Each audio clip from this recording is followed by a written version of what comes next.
Today we are joined by Kevin Gioia, Portfolio Manager of the FAM Small Cap Fund. Kevin, thank you so much for joining us today. Happy to be here.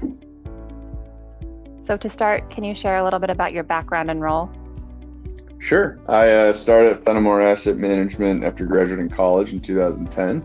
I started as a junior analyst and for 3 years did that while studying for the CFA, which I passed in 3 years.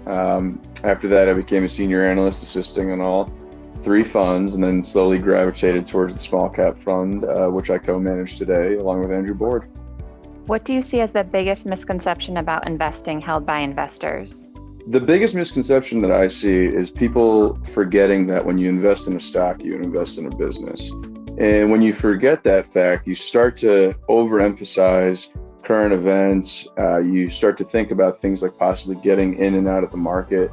And really what we've found is when you focus on investing and think about it like a business, you can look to the long term. And that's really the best way to invest and build wealth over time. What is the hardest lesson you've ever learned about investing?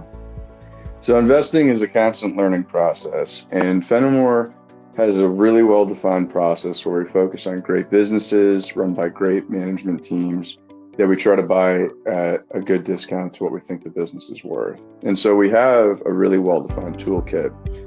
I think some of the mistakes that I've made and some of the harder lessons I've learned would be overemphasizing one element of the toolkit a little bit more than I should. So in the past, I've found businesses that were very profitable with very skilled management teams, but maybe I didn't think hard enough about the competitive advantage of the business. And so those great economics of the past weren't necessarily going to be what we're going to play out in the future. So, but it's always just balancing all the elements of the toolkit that we use as an investment process and fine tuning that as you go along. So, I've learned lessons in the past. I expect to learn a lot of lessons in the future too. If you didn't work in financial services, what would be your profession and why?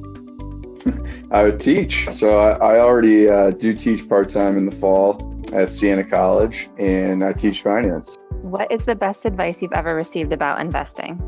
The best advice relates to a long-term time, and it's the idea of compound interest. And what that essentially comes down to is, if you have an investment that earns a steady return year after year after year, those small gains turn into big profits over time. And that alone is very important to understand just from how to invest and how to think about investing. But that concept works in so many other fields. So if you just thought about learning over time, if you can just read 10 pages out of a book every day, well, that's 3,650 pages a year, which is like roughly 9 to 10 books.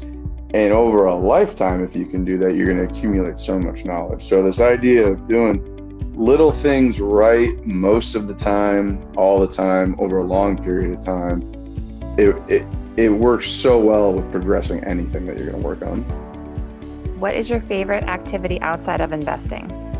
I'm an active person, so I like to do anything outside. In the winter, I like to ski. I like to be out in nature. I like to hike, travel. If there's an ocean, I'm going to jump in it. I'm just an active person in general. So if I'm not doing my job, that's how I like to spend my free time.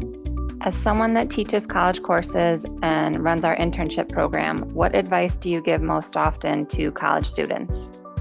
Just stay in learning mode. Be curious, ask questions, use your intuition too. There's a lot of times where when you're starting out, especially in investing or any field, where yes, there's a lot of technical expertise which will be developed over time, but developing your intuition, asking simple questions like why, how does this work, and just feeding that curiosity, and then doing everything you can on your own to continue learning. It's amazing what happens over time and how much you really pick up.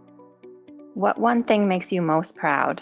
I'm really proud about the results of this firm, but I'm more proud about the way that we achieve them. And I mentioned the academic culture, at Fenimore and being learners, but there's also a lot of intellectual humility that goes on. It's a group of people that are committed to their shareholders and doing things the right way.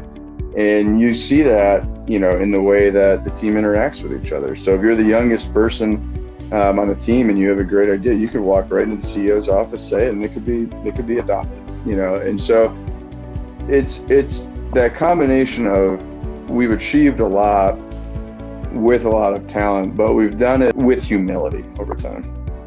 What makes Fenimore different?